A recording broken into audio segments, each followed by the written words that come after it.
Santa baby, hurry down the chimney tonight. That's just TMI with your hosts, Dee and Sir Dre. Oh, we both have on hats. Yeah, that's put one on. You're so funny. Okay, ready? Sure. Want to chops? Sure. Yeah. Hey, y'all, it's your girl Dee from That's Just TMI, and I'm here with my husband. I'm sorry. Are my hands dry in the video? Can you see? Can you see? I'm gonna start over. Hey, y'all, it's your girl Dee from That's Just TMI, and I'm here with my husband. Husband. If you like it, then you should put a ring on it. Yes. So, husband, his name is Akeem Favorite, which makes me Deandra Favorite or Mrs. Favorite, and we're the favorites. Hanging with the favorites. Okay. This week's episode is about relationships. So, when I did the girl chat, Yes. a lot of people were asking questions about our relationship and how, I guess, our millennial relationship works and how we went through the process of dating to courtship to actually married, especially since I mentioned some key things that I was one of the first ones out of my friends to get married. I said that, you know, like, I'm not an easy person to deal with. I said that how social media, remember when we were talking about how I said that certain things just wouldn't happen with our social media and all that stuff. So I wanted to bring you on so that we could do a healthy relationship talk and kind of talk about how we got to where we are now, like how we got to the point where we're married and we're young and, you know, we're actually starting to build a life together because we're doing a lot of stuff. Yes, we are. So Busy. let's just jump into this conversation because I also told the people that, you know, you saw me from a distance and you just knew that I was the one. Meanwhile, Who that? I was concerned. I was like, eh. Yeah. So let's talk about, how did you know that you were the one? And before you get into that, I actually saw a tweet the other day and it said, I'm not going to lie to you ladies, but sometimes the guy needs to like you a little bit more than you like him for the relationship to work. Obviously that tweet came from a guy. I'll find it and I'll put it up. What do you think about a tweet like that? It has some truth. Yeah? Yeah. I mean, it has some truth. Yeah, exactly. How it started, we were at an event and she was singing and I was just attending the event. Well, I think I didn't know. I did a devotion at the event that morning and she came in the afternoon to sing. Fashionably late.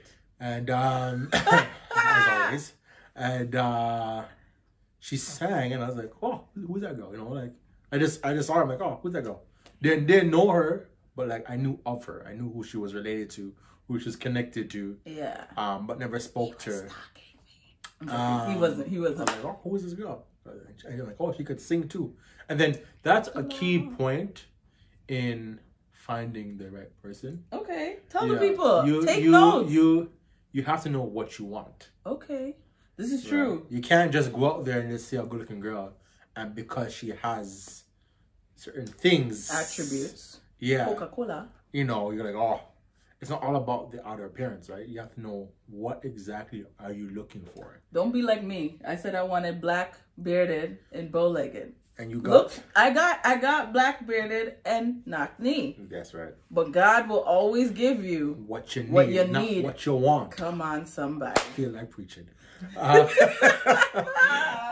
Yeah. So I always knew what I wanted in a wife or in a girlfriend or whatever like that.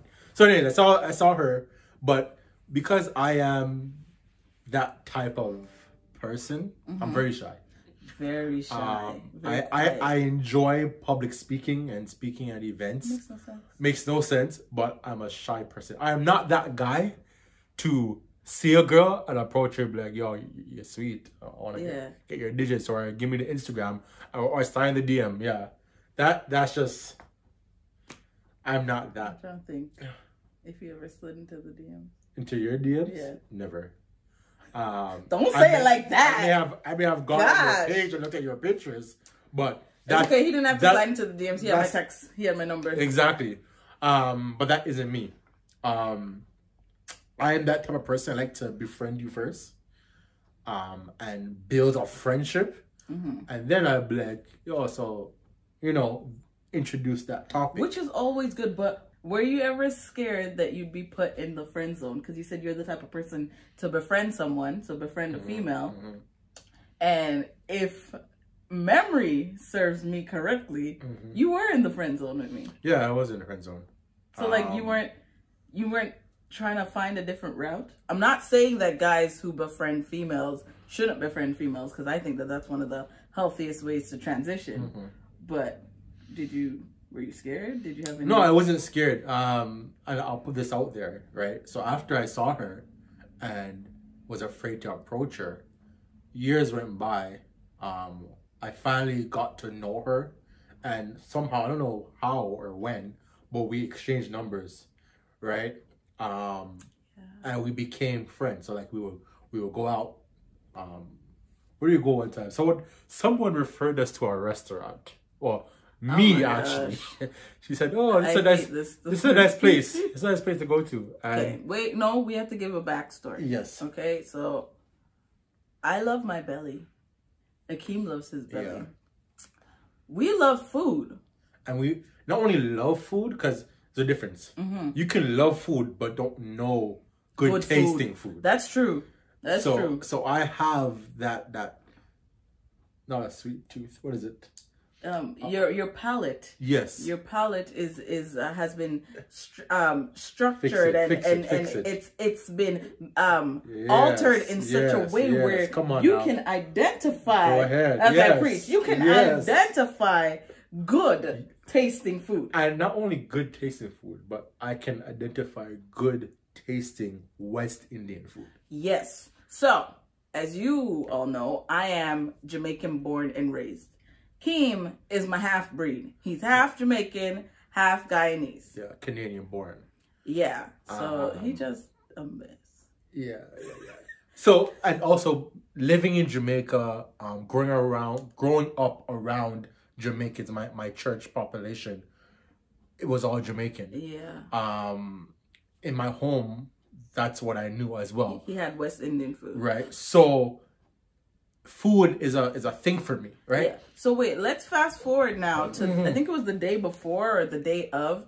Akeem goes, "Oh, there's this place that we should go. It's like downtown, blah blah blah. Do you want to come?" Hello, I love food. Okay, so I said, "Cool, let's go eat." So we met downtown, went to this place, got inside. First impression, I was like, okay, you know, whatever. We'll give it a chance, kind of thing, because it didn't look too right. Scared.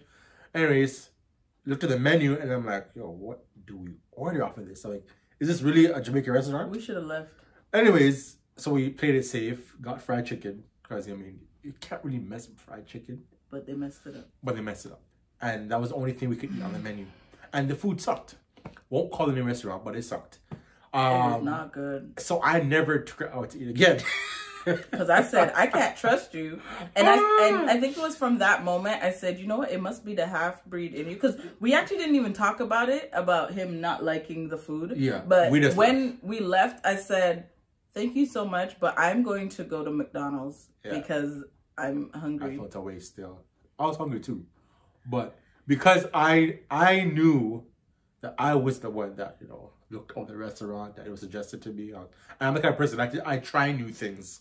So I'll see a restaurant and try it. New things. So I know the spots, I know where to go. That's me. So I was like, damn, I messed up on this one. But anyways, we met up a few times after that, but like just hanging out. And at that time, friendship. So friendship. There were people who would tell me that, you know, you and Akeem are going to end up together. And I would look at them and say, absolutely not. And it wasn't even because like of anything with Akeem. I just didn't see it. I loved our friendship that much, and I didn't want to mess it up. Like, Akeem has always been that person where I can call on him. He'd be like, Akeem, this has happened. And he'd be like, okay, I'll help you out. Like, my car breaks down. Akeem's there. Like, who? Call CAA? No. Like, call Akeem. Like, that's really it. And I wasn't trying to impress you. It's just who I am, right? I personally believe if you have a certain set of skills and you can help someone. Where you leave Nielsen? I have a certain set of skills. Yes. And if you can help people, do it, right? So for me, I love cars. I had the opportunity to go to Centennial College and was in the automotive program. So I learned about cars and mechanics.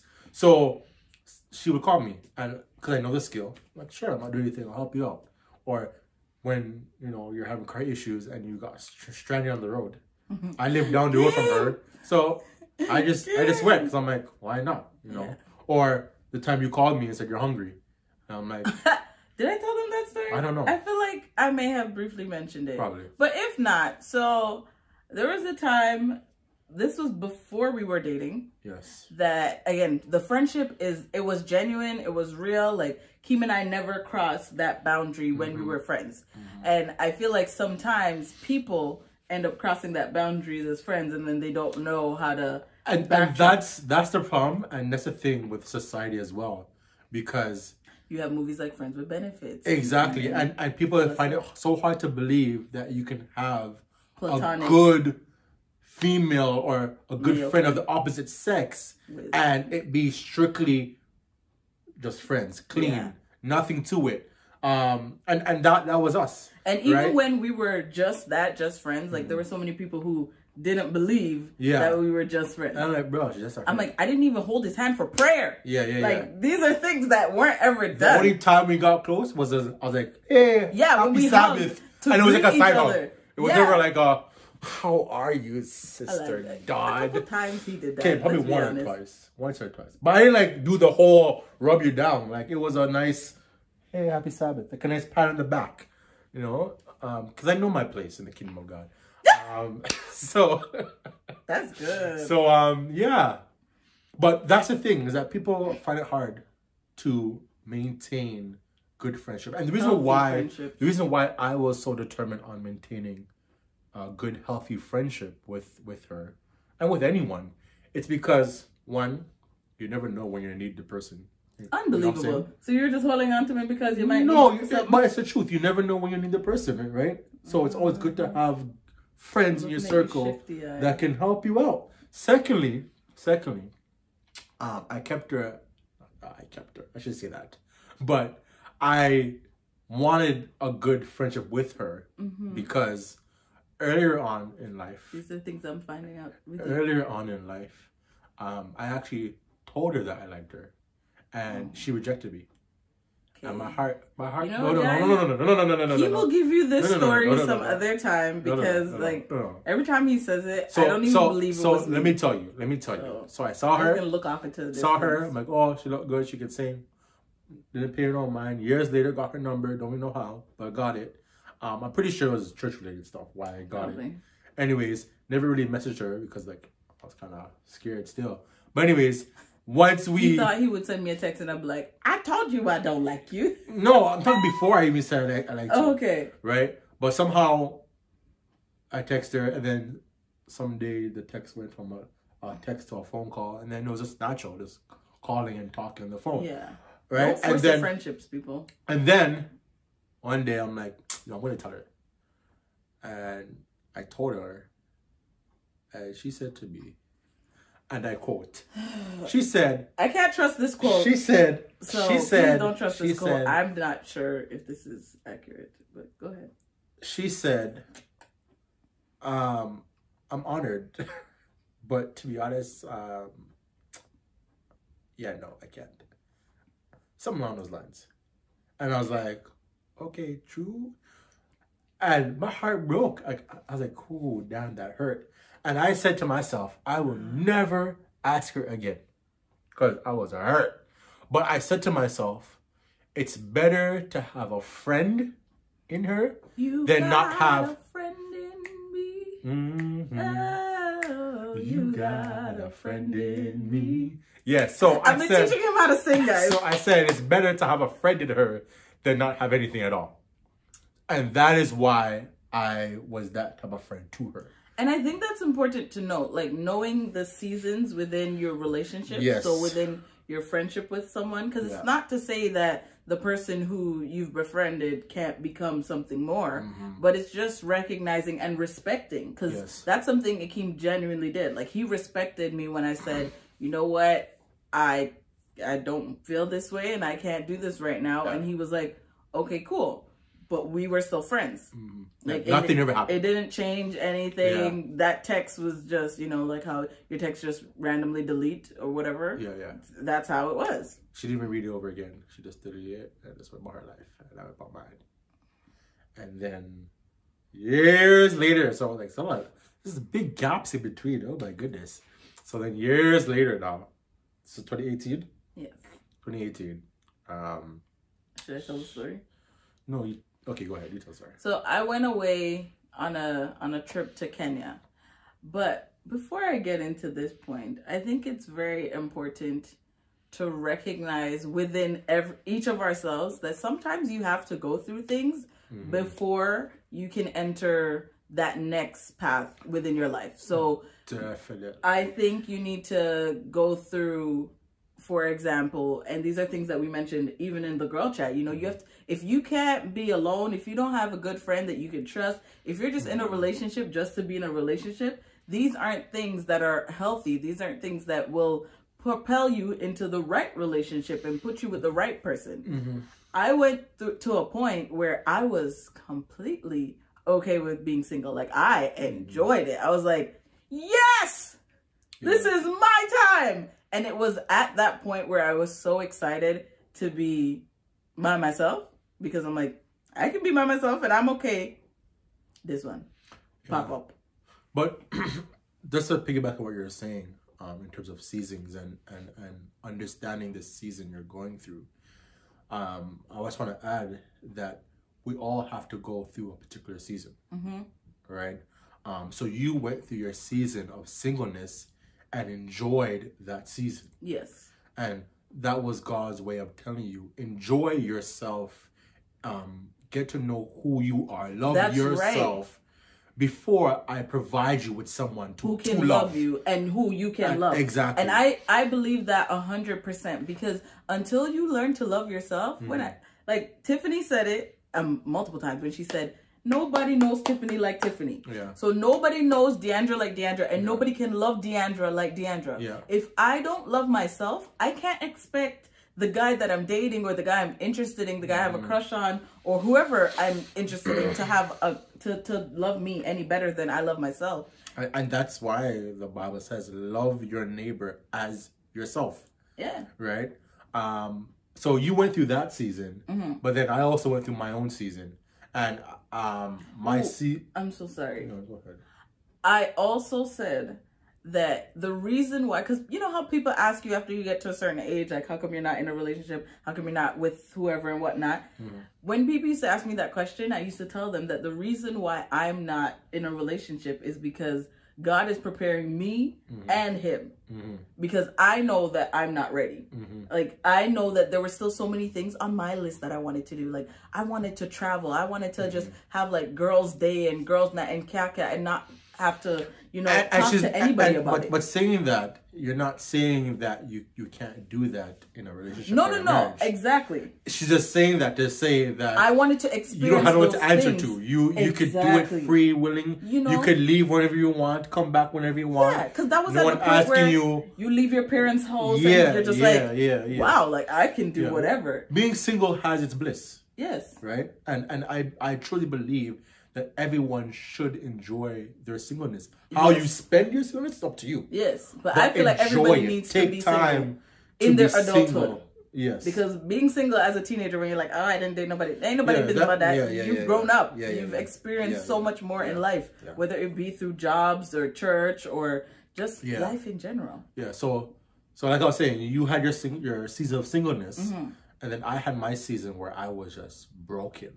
Yeah. I went through some hurt in my personal life, in my church life. So I was really broken. And I think that season, that season of brokenness, God had to really break me and put me back together Mercy. to be whole. And some of us have to be broken. Yeah, because if we had dated when we were in our teens, I've said this so many or times. early 20s, If we dated I don't any think other time, I don't would think not have it would have worked out. lasted. But the fact that you went through your season of I'm free, I was like, praise the Lord. I'm so free, I guess this is right? a singing episode. So she went through that season, and then I went through my season of what? Of brokenness. Of brokenness. Like, you were like, I was chain. yes, Like, that break was you. it.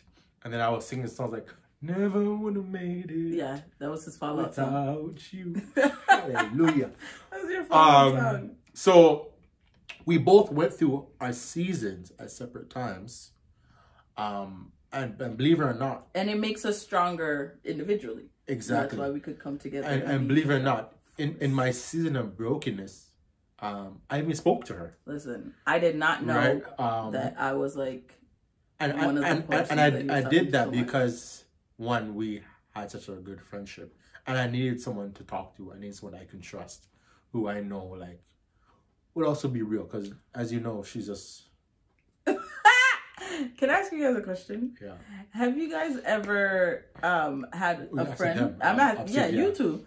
But have you ever had a friend where they come to you and they confide stuff in you? But why? No, not even but why, but you haven't experienced what they've experienced, or you don't have advice for them, so you're confused as to why they're coming to you. So maybe where you're like, some people just come to you just to be so you could be a listening ear. Exactly. They don't need you to say anything. Yeah, just listen. Which is good, and that's something I had to come to learn, because at first I used to think like all of my friends are coming to me and seeking advice, not like they're coming to vent and just hang up the phone. Some friends want the advice. Some friends just want to vent and have someone listen to them. Even if they're dead wrong, just listen. Yeah. Some friends just want that person that they can have a shoulder to lean on and cry on and comfort them, right? So you also have to know your friends. That's true. And know where you are placed in that friend's life and what you're placed there for. Because every friend in your circle is there for a reason. They're not just there because you met them when you were 16 or met them at church. No, they each have a place. You gotta find out what their place is in your life and if they're fulfilling their purpose in your life. Because if they're not, then root them out. Then you don't. Because some friends you have can't they're make not it to the really level that friends, you're going to. And you should go see our other episode about close friends. Cause That's it. Some people close friends just aren't really there close for- friends. Some friends to take notes let me and tell talk you, bad about you. Some friends just call you, just check upon you, just Hear talk the to you, pasa. to hear the pasa, so they can spread the news. Yeah. That's it.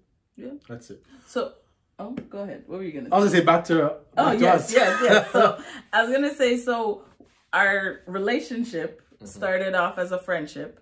Then fast forward to 2018, where we date. We can get into that on its own, because like that's a big story on its own. And then we did it differently. You didn't finish the story of Kenya. I went to Kenya. That's why I said the story's so long. So let me just finish it for her. Yeah, do the short version. She's jumping. So went to Kenya on a mission trip for whatever reason she went. Great. While she's there, to find myself. One of the Kenyan aunties, as she calls them, prophesies. Speaks over my life, people. Speaks over her life. Look into my eyes. Told her that she speaks fertility and marriage over my life. I said. So she picks up her phone after the fact and messages a few people. I happen to be one of them. Because I said, this is too sweet to keep to myself. Mommy, Daddy, Daisha, Akeem. I said, the people need to know. She told me, auntie did blah, blah, blah, blah. I'm like, oh, really? So then my follow-up question was, so are you ready? She's like, no, I don't know. I don't think so. For fertility and marriage over my life, I said, I'm just enjoying more my singlehood. Yeah, that's what he was talking about. But I was like, yeah, I'm saying single. That's how I wanna be. I'm single. So she's like, I don't know. I'm like, okay. Then I said, what, do you have anyone in mind? Something along those lines. She's like, no. 2 years ago. And I was like, okay. Then she asked me, do I have someone in mind for her? So yeah, I said, like, this is my good friend. Maybe he's gonna hook me up with somebody. So I said, yes, I do. And she's like, oh, really? Who? And I said, nobody but me. Then I disappeared for like the next 7 hours. Yeah, and I said, here we go again. I told myself I wasn't going to say anything to her. And here I am, 10 years or so years later, like doing the same thing again. It was 8 years. And now, she's gone rogue. Gone rogue. That's she's good. Silent. And I sat by that phone and I sweated. Because I'm like, oh my gosh, I can't believe she did to me again. You can't. Yes, you couldn't believe. And about what, 2 hours later or 3 hours later, it was within the same day, but a few hours later, she responded and said, "Oh really? Are you serious?" And I said, "Yes, I am." She said, "I don't know where to start." And I said, "I'm not asking you to start anything. I'm just telling you how I feel." So I said, "You know what? Focus on your mission trip, and when you come back, we'll talk." Okay. 3 weeks later, 2 weeks later. Any amount of time. She's I back. remember. We I'm talked. back. We went on a date. But yeah, we went on a date, blah, blah, blah, blah. That's not the part I want to bring home, though. Okay. Because we're talking about healthy relationships, yes, right? Bring it home. And we did something very different that I'm sure a lot of people don't do. And outside of us starting from the friendship and all that stuff. Started from the bottom, now right here. Tell them. My parents were very involved in our relationship. I feel like I've said that at least 3 times throughout the whole TMI stuff. But now we're kind of going to give you a little bit more detail about what they did. And Akeem has experienced, I guess, no parent. I mean, we both have experienced no parental involvement in relationships versus a parent or parents who are very just, they're involved. They really want to see the relationship succeed. So they're like, you know what? Let me give in my 2 cents. So how was that for you? And I guess explain what that looked like to have a parent or parents very involved. It was different. It was intimidating at times. What else could I say? Yeah, it's just different because I know he can't find the words. I can't find the words, but he was scared out of his mind. Yeah, different in the sense where you know, I was in other relationships where there was no parents involved at all, or the parents just knew of me or knew me and they're like, hey, how are you? Give a hug, good to see you, little chat here and there. But now I'm with this family and I'm now being counseled by my mother-in-law. Okay, you're jumping ahead. Hold on. Get to the day where they scared you. Oh, because that's what I want to bring. Like, yeah, we went on a trip. We went to my parents' house, and my parents decided to, I'm gonna say, interview Akeem, for lack of a better term. It was an interview, or maybe an interrogation. No, it was an interview. And they asked him questions about himself, about his past, about different aspects of his life. And when they were asking him these questions, I was not in the room. Like, I wasn't allowed to be in the room. I was sent to my room in my parents' house.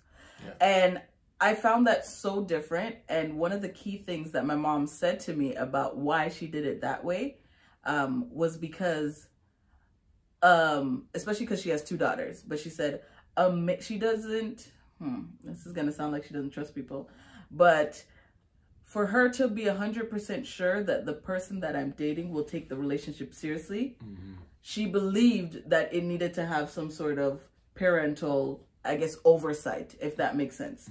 Because far too many people get into this, I guess, this dating spiral where they just date forever and ever. And I always said, once I got back into a relationship after dating, after my singlehood, I was trying to get married. Like, I knew that there was an end game and I wasn't trying to, you know, date for 4 or 5 years to just be like, oh, I'm still his girlfriend forever and ever, you know? So I think that that was different. And I took what my mom said and I look at other people's relationships and I'm like, like, I wonder if their parents were involved. I mean, I'm sure some people had involvement, others didn't. Probably majority of our millennial friends, yes, did not have parental involvement. Yeah. But would you do it, like, in future? I would, probably not as intense, parents are intense. Not as intense, but I would love to know. Y'all can message him and ask him how my children are dating. But yeah, so we interview process, questions were asked. Do the disclaimer. Okay. Questions were asked. Answers were written down. All kinds of stuff. It was about an hour. The fear of God was upon Akeem. Yes, it was about an hour long. When it was done, when it was done, I was actually so happy to see him because it was like, you made it out. Yeah, and then when they were done, I said, you know what? I'm just here to talk to you guys to get your blessing because I want to court your daughter. I don't want to just date her, right?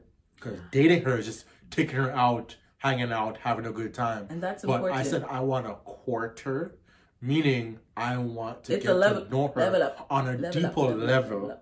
Deeper level, wow. Deeper level than I already know her.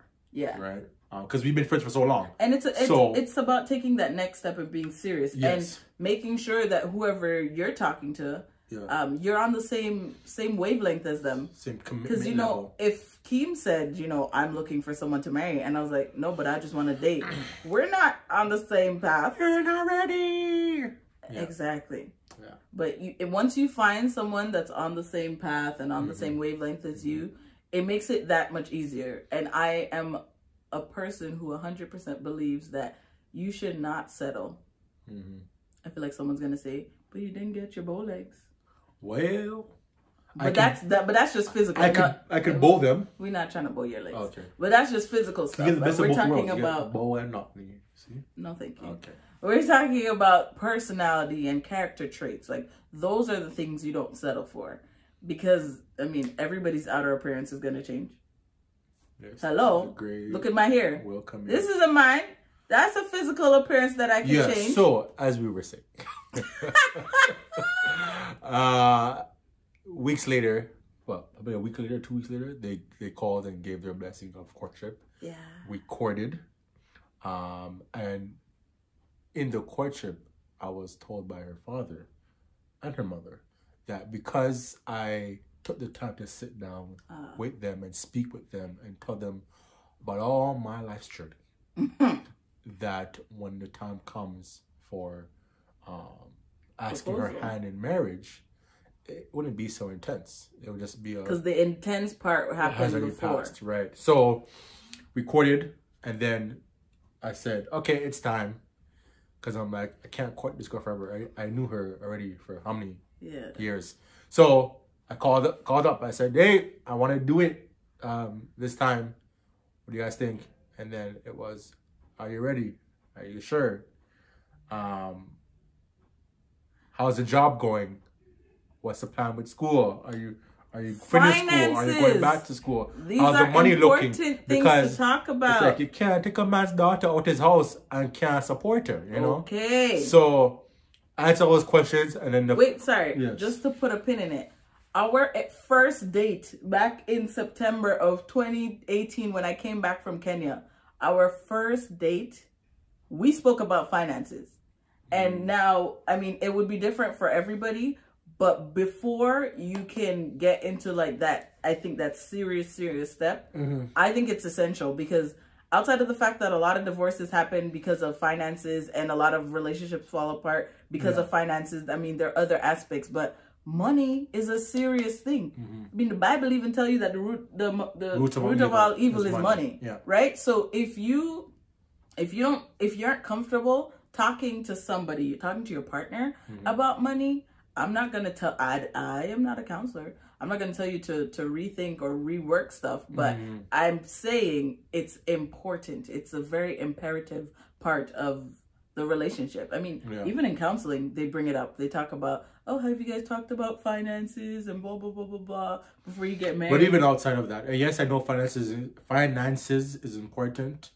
But I think what's even more important is the two of you understanding each other, loving each other, and understanding that you will love each other no matter what happens. Because nowadays, divorce ends because of nonsense, right? Sometimes it's money. Sometimes because she sleeps bad or whatever. Life to know why they're divorcing. No, but I mean, you read things, right? You hear why people divorce. Yeah, there's this one lady who divorced a guy because No, the man divorced the lady because he said it's fraud because he always saw her with her makeup, and when she took it off, he got mad. Same thing. See what I'm saying? So, yes, the money is important, and yes, all that you said is important. But if you don't really have that solid commitment and that determination that you're gonna be here no matter what, through thick and thin, that you made a vow to death do you part, then whoa, I don't know if you're ready for this. But we need to wrap this up still. And I feel like I'm gonna have to come back with a part 2 with a financial advisor. Listen. I just want to put this out there. Okay, put it out there. The people have been getting some good content. Yes. They've gotten what? How many episodes? There are 20 videos, so I'm gonna say 19 or 20 videos. So they got some great content this season on TMI. Yes. And as we're coming to the end of the season, yes, I have one more video to go after this one. I just want to say, because I'm the guy always behind the camera, I'm not usually in the front, but I just want to take the moment to say this: you need to subscribe. Yes. You need to like. Yes. You need to share. Yes. You need to do all of that, because guess what? Next season is coming. And we're going to do it next year. And we're going to do it better. And it's going to be grand. And it's going to be great. Trust me. And I've been seeing a lot of views and comments, and the subscriptions have been going up. But we need a little more. We need a little more. So guess what? We're on the road to 200 subscribers. Yeah. Help us get to 200 subscribers. That's it. Tell your friend, your family, your auntie, your cousin. It's the season, so you might not be around them, but you might Zoom them. So Zoom them and tell them. Listen. To like, share, comment, and subscribe. Not only this. COVID has taken a toll on many of us. Yes. Our mental health, our families, our money, you name it. COVID has done it. And I know this holiday season, yes, some of y'all don't got the money to buy a gift to give to someone. We've got But gifts. Apart from the gift of Jesus, oh, Holy Ghost, share TMI and give them the gift of TMI. Because there's a blessing. Gift. There's a blessing in TMI that you can receive if only you just do that. Aww. So share, like, comment, guys. subscribe. And if you want to see more videos, you want to see stuff like more guy chats, and girl chats, more things on relationships, and more conversation with black businesses. Tell us. Like, let us know. We want to cater to you and everything that you want to see. That's right. The sky is the limit. We are not boxed in. And hey, you might see me some more next season. Yeah, let me know if you want to see Akeem more. I enjoy seeing him. But yeah, we gotta go. So thank you so much for tuning in. Like, share, comment, subscribe. Click the like button. We said already? Yes. Yeah. And we'll announce the winners in the description box below for the competition. We thank you all so much for participating. You guys did an amazing job with sharing and tagging and liking the post and letting people know that we were doing a giveaway. We are so excited. Thank you, thank you, thank you. We're almost at the end of 2020. And just remember, relationships work. No matter if it's a friendship, yep, if it's your marriage, if it's your sibling, if it's your mother, your father, your relationships auntie, work only if the individuals involved in the relationship is willing to try and make it work. Have a good night. Be safe. Make good choices. Happy holidays. Happy holidays. And happy holidays. All the best. Happy holidays. Hey Google, play Christmas music. Thank you for watching. That's Just TMI. We are Stop Provoking. Motivational. Inspirational. Say it again with me. Stop Provoking. Motivational. Inspirational. That's Just TMI. Woo!